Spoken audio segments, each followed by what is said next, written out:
Shalom Bapak Ibu Saudara kasih dalam Tuhan, puji Tuhan. Kita terus akan senantiasa mengalami kasih dan kemurahan Tuhan. Saya langsung buka di dalam 1 Samuel pasal yang ke-22 ayat yang pertama dikatakan, lalu Daud pergi dari sana dan melarikan diri ke dalam gua Adulam. Ketika saudara-saudaranya dan seluruh keluarganya mendengar hal itu, pergilah mereka ke sana mendapatkan dia. Hidup di dalam pengejaran itu gak enak. Hidup di dalam ketakutan itu gak enak. Tetapi hidup kita ini adalah sebuah perjuangan yang harus kita lalui.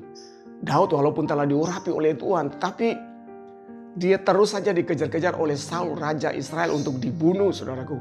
Oleh karena apa? Saul membenci kepada Daud.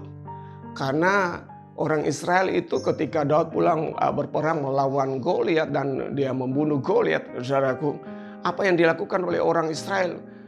Saul mengalahkan beribu-ribu, tetapi Daud mengalahkan berlaksa-laksa. Ini pemicunya, ya adalah seorang raja yang mendengki, seorang raja yang tidak mau disaingin, seorang raja yang ketika orang lain lebih tinggi daripada dia, orang lain dihormati daripada dia, maka itu adalah sebuah saingan yang harus dilenyapkan, saudaraku.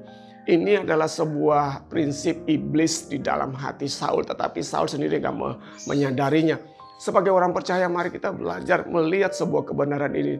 Janganlah prinsip iblis itu melekat di hati kita. Ketika orang lain diberkati, ketika tetangganya kita diberkati, belajarlah untuk kita senang dengan mereka karena mereka diberkati. Kita pun juga akan mengalami yang namanya berkat Tuhan ketika kita senang dan kita mendoakan mereka, tetangga kita yang diberkati. Ketika pelayanan seseorang diberkati, jangan kita menjadi orang yang sombong, jangan kita menjadi orang yang iri hati. Kok dia dipakai, saya nggak dipakai.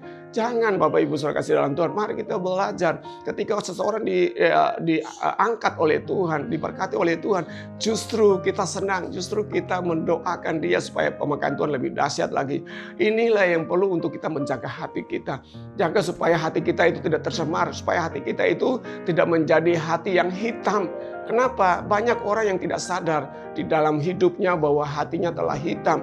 Tetapi dia tetap melakukan bagiannya dia untuk terus menjadi orang yang sakit hati, orang yang tidak senang dengan orang lain ketika diangkat, diberkati, ketika mengalami peningkatan dan sebagainya. Bapak Ibu saya kasih dalam Tuhan, mari kita belajar.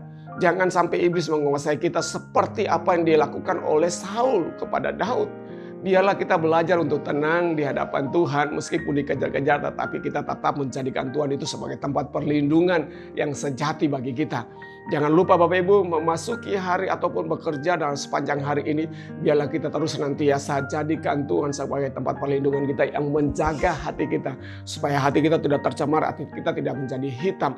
Hati kita terus akan dipakai oleh Tuhan. Roh Kudus akan memimpin kita supaya kita menjadi orang-orang yang senang ketika orang lain diberkati, senang ketika orang lain mengalami peningkatan, senang ketika orang lain mengalami terobosan daripada Tuhan. Kita juga itu terlibat di dalamnya untuk memuliakan nama Tuhan, karena kita melihat mereka adalah menjadi bagian di dalam kehidupan kita.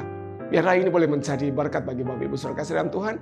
Tuhan Yesus memberkati. Jangan lupa like, subscribe, bahkan tekan tombol lonceng sehingga boleh menjadi berkat bagi orang lain. Tuhan Yesus memberkati.